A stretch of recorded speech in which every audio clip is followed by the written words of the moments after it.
Railway track সম্পর্কে আপনার মনে যদি কোনো কৌতূহল থেকে থাকে তাহলে আজকের এই ভিডিওটা আপনার জন্য। কারণ আজকের এই ভিডিওতে আমি আপনাদেরকে দেখিয়ে দিব যে রেলওয়ে ট্র্যাকের বিভিন্ন কম্পোনেন্টগুলোর কোনটার কী নাম এবং কোনটার কী কাজ। সো প্রথমে আমি শুরু করছি সবার উপরের যে কম্পোনেন্ট, সেটা অর্থাৎ মোস্ট ইম্পর্টেন্ট কম্পোনেন্ট। অ্যাকচুয়ালি সব কম্পোনেন্টই ইম্পর্টেন্ট। যার উপর দিয়ে ট্রেনের হুইলগুলো যায় সেটা হচ্ছে এই যে রেল। এটা হচ্ছে একটা রেল আর এটা হচ্ছে আর একটা রেল। তার মানে আমি এখন রেলওয়ে ট্র্যাকের মাঝখানে দাঁড়ায় আছি আর আমার এপাশে একটা রেল এবং এই পাশে আরেকটা রেল আছে।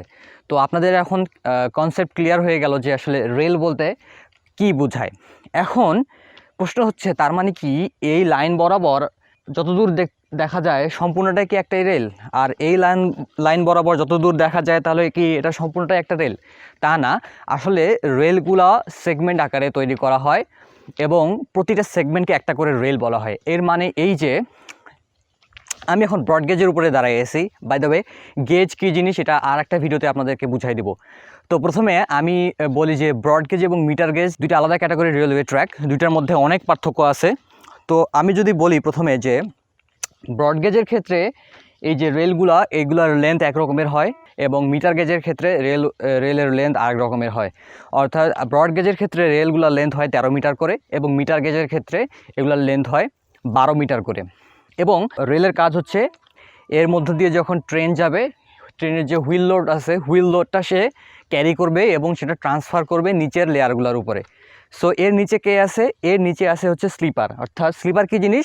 এই যে ট্রান্সভার্স ডিরেকশনে, ট্রান্সভার্স বলতে কি আড়াআড়িভাবে যেই সাপোর্টগুলো আপনার দেখতে পান সেগুলো কংক্রিটের হতে পারে, আবার কাঠেরও হতে পারে, আবার আয়রনের স্লিপার হতে পারে। তো আগেরকার দিনে উডেন স্লিপার এবং আয়রনের স্লিপার ইউজ করা হতো, কিন্তু এখন কংক্রিটের স্লিপার ইউজ করা হয়। এদের মধ্যে অনেক অ্যাডভান্টেজ এবং ডিসঅ্যাডভান্টেজ দুইটাই আছে।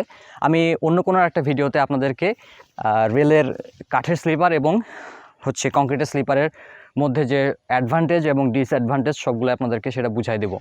তো আজকে আমি শুধু যেটা বলতে চাচ্ছি যে এগুলোর কাজ কি সেটা নিয়ে। তো এই যে স্লিপারগুলোর কাজ হচ্ছে রেলওয়ে ট্র্যাকের যে অ্যালাইনমেন্ট আছে এই অ্যালাইনমেন্টটাকে ধরে রাখা এবং প্রপার গেজ মেনটেন করা। অর্থাৎ অ্যালাইনমেন্ট বলতে আমি বুঝাচ্ছি অ্যালাইনমেন্ট এই যে রেলওয়ে ট্র্যাকটা দিকে চলে গেছে এইটার মধ্যে যদি কোনো হেরফের তৈরি হয় তাহলে অবশ্যই লাইনচ্যুত হবে। মিটার গেজ, ব্রড গেজ এবং ন্যারো গেজ এই ধরনের গেজগুলো হয়। এই গেজের মানে উইডথগুলো ভ্যারি করে।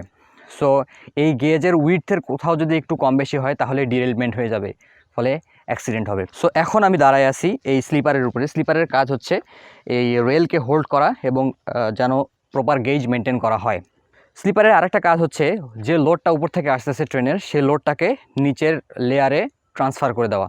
এরপরে হচ্ছে ফিটিংস অ্যান্ড ফ্যাসেনিংস, দ্যাট ইজ এই যে রেলটা যেটা স্লিপারের উপরে বসে আছে, তো স্লিপার এবং রেলটাকে দুইটার মধ্যে তো ক্লিপ করে ধরে রাখা লাগবে, নাহলে তো স্লিপার থেকে রেলটা সরে যাবে। তো স্লিপার এবং রেল এই দুইটাকে ধরে রাখার জন্য ফিটিংস এবং ফ্যাসেনিংস ইউজ করা হয়। আরেকটা কথা হচ্ছে যেটা দুইটা রেলের মাঝখানে জয়েন্ট থাকে। হ্যাঁ, দুইটা রেলের মাঝখানে জয়েন্ট থাকে। তো এই জয়েন্টগুলো কখনো ফিশপ্লেট এবং ফিশ বোল্ট দিয়ে আটকানো থাকে, আবার কখনো ওয়েল্ডিং করে দেওয়া হয়, ওয়েল্ডিং করে ফিক্সড করে দেওয়া হয়। এখন আমরা ছোটোবেলায় পড়ছিলাম যে রেলের মাঝখানে ফাঁকা রাখা হয় যেন তাপ এবং চাপের কারণে রেলের যে ইলংগেশন হয় সেটাকে সেটা যেন রেলটাকে বাঁকিয়ে না ফেলতে পারে বা বাঁকলেই না হয়। তাহলে যদি মাঝখানে আমরা ওয়েল্ডিং করে দেই তাহলে তো বাকলিং হতে পারে টেম্পারেচারের কারণে। Yes, that is of course and obvious.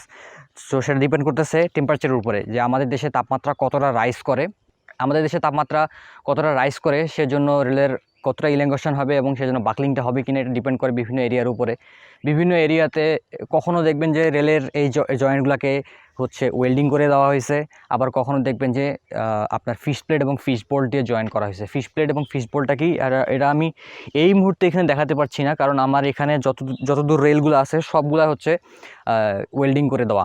ওয়েল্ডিংয়ের ক্ষেত্রে অবশ্যই এটা মনে রাখা লাগবে যে যেই ম্যাটেরিয়াল দিয়ে ওয়েল্ড করা হবে সেটা অবশ্যই সেম প্রপার্টির হইতে হবে এই রেলের সাথে, কারণ প্রপার্টি যদি ম্যাচ না করে তাহলে ওয়েল্ডিংয়ের যে জয়েন্টটা আছে এটা কখনোই পারফেক্ট হবে না এবং এটা অবশ্যই ব্রেক করে যাবে। ফিশ প্লেট এবং ফিশ বোল্টের মধ্যে দুইটা রেলকে জুড়িয়ে দেওয়া হয় এবং 4টা বোল্ট দিয়ে আটকানো থাকে। So that's the fish plate and fish bolt. Temperature রাইজের কারণে যে এক্সপ্যানশন হয় সেই এক্সপ্যানশনটা যাতে রেলটাকে বাকল করতে না পারে সেজন্য আমরা একটা গ্যাপ দিয়ে থাকি। সেটা শুধুমাত্র আমরা পাবো ফিশ প্লেট এবং ফিশ বোল্ট ব্যবহার করলে। কিন্তু ফিশ প্লেট এবং ফিশ বোল্ট ব্যবহার করলে আবার ওই যে মেনটেন করতে হবে রেগুলার বেসিসে, এই মেনটেনের হ্যাসেলটাকে যাতে ফেস করতে না হয় সেজন্য হচ্ছে আমরা জাস্ট ওয়েল্ডিং করে দিই এই জয়েন্টগুলো। এই জন্য আবার আমাদেরকে যদি টেম্পারেচার রাইজ করে তাহলে আবার রেলের বাকলিং হবে, সেটা আমাদেরকে ফেস করতে হবে। এই বছরই গরমের সময়টাতে যখন প্রচণ্ড গরম পড়তেছিল তখন আমি রেলের গ্রুপগুলোতে লক্ষ্য করছিলাম যে রেল বাকল হয়ে যাচ্ছিল এবং তার উপরে কচুরিপানা এনে রাখা হচ্ছিল যেন সেটা ঠান্ডা হয় এবং বাকলিংটা আবার রেলের একটা ধর্ম উত্তপ্ত হয়ে গেলে সেটা হচ্ছে ইলংগেশন হবে এবং বাকলিং হবে। আবার যদি সেটা ঠান্ডা হয় ধীরে ধীরে আবার আগের যে শেপ ছিল সেই শেপে ফিরে আসবে। তো এই জন্যই এর উপরে কচুরিপানা দেওয়া হচ্ছিল যেন সেটা ঠান্ডা হয়ে যায়। এর নিচের লেয়ারে আছে ব্যালাস্ট। আপনারা যে পাথরের লেয়ারটা দেখতে পান একে বলা হয় ব্যালাস্ট। ব্যালাস্টের অনেকগুলো কাজ আছে। ব্যালাস্ট হচ্ছে ড্রেনেজে অনেক হেল্প করে এবং সবচেয়ে ইম্পর্টেন্ট যে বিষয়টা সেটা হচ্ছে ব্যালাস্ট এই রেলের যে স্লিপারগুলো আছে স্লিপারগুলোকে হোল্ড করে রাখে। দ্যাট মিনস স্লিপারগুলো যেন সরে না যায়, স্লিপার সরলে রেল সরে যাবে, রেল সরে গেলে ডিরেলমেন্ট হবে। ব্যালাস্ট প্রথমত হচ্ছে উপরের যে লোডগুলো আসছে সেটাকে ধরে রাখা এবং সেই লোডটাকে নিচের লেয়ারে ট্রান্সফার করে দেওয়া এবং ব্যালাস্ট স্লিপারকে জায়গা মতো পজিশন মতো ধরে রাখে এবং ব্যালাস্ট শক এবং ভাইব্রেশন অ্যাবজর্ব করতে সাহায্য করে। এবং শুধু তাই না, স্লিপার এবং ব্যালাস্ট দুইটাই শক এবং ভাইব্রেশন যেটা আসে রেল থেকে সেটা অ্যাবজর্ব করতে সাহায্য করে। এখন যেটা বলতে চাচ্ছি সেটা হচ্ছে রেলওয়ে ট্র্যাকের ব্যালাস্টের একটা বৈশিষ্ট্য হইতে হবে, ব্যালাস্টগুলো কিউবিক্যাল শেপের হইতে হবে, ঠিক আছে?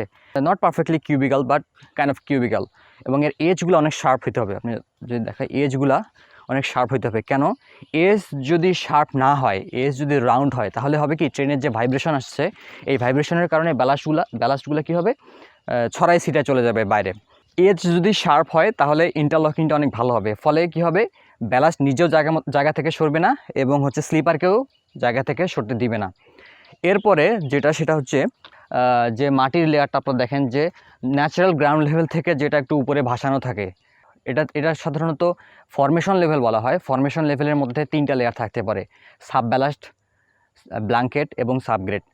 তো অনেক ক্ষেত্রে একটা লেয়ারই দেওয়া হয়। এটা ডিপেন্ড করে সয়েলের লোড বেয়ারিং ক্যাপাসিটির উপরে। সয়েলের লোড বেয়ারিং ক্যাপাসিটি যদি ভালো হয় তাহলে একটা লেয়ার দিলেই হবে, আর বেয়ারিং ক্যাপাসিটি যদি কম হয় সেক্ষেত্রে আমরা সাব ব্যালাস্ট দিতে পারি, ব্ল্যাঙ্কেট দিতে পারি অথবা সাবগ্রেড দিতে পারি। সো এই হচ্ছে রেলের বিভিন্ন কম্পোনেন্ট এর নাম এবং কাজ। এর ভিতরে আরও অনেক কথা আছে, আমি আপনাদেরকে আরও বিভিন্ন ভিডিওতে ধীরে ধীরে বলবো। আজকে থ্যাংক ইউ সো মাচ।